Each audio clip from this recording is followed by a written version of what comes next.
ദൈവനാമം മഹത്വപ്പെടുമാറാകട്ടെ.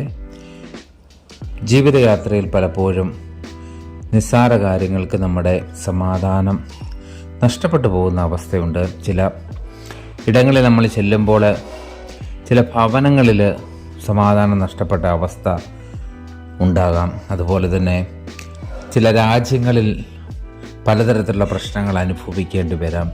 അപ്പോൾ ഇങ്ങനെയുള്ള ഒരവസ്ഥയിൽ നമ്മൾ എന്ത് ചെയ്യണമെന്ന് ദൈവവചനം പറയുന്നുണ്ട്. 1 തിമോഥെയോസ് 2-ാം അധ്യായത്തിൻ്റെ 1-2 വചനഭാഗങ്ങളിൽ കർത്താവ് ആത്മാവിൽ നമുക്ക് വ്യക്തമായിട്ടും പറഞ്ഞു തരുന്നുണ്ട്.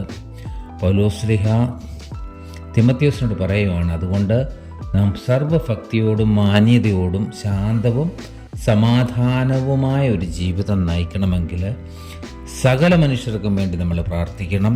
സകല മനുഷ്യർക്ക് വേണ്ടി എന്ന് വെച്ചാൽ വിശേഷ രാജാക്കന്മാർക്കും സകല അധികാരസ്ഥർക്കും വേണ്ടി യാചനയും പ്രാർത്ഥനയും മധ്യസ്ഥതയും സ്തോത്രവും കരയറ്റണമെന്ന് ഇവിടെ ദൈവവചനം പറയുന്നുണ്ട്. ഇത് ദൈവത്തിന് ഏറ്റവും പ്രിയപ്പെട്ട കാര്യമാണ്. ദൈവം എല്ലാ മനുഷ്യരും രക്ഷ പ്രാപിപ്പാനും സത്യത്തിൻ്റെ പരിജ്ഞാനത്തിലെത്തുവാനും ഇച്ഛിക്കുന്നു.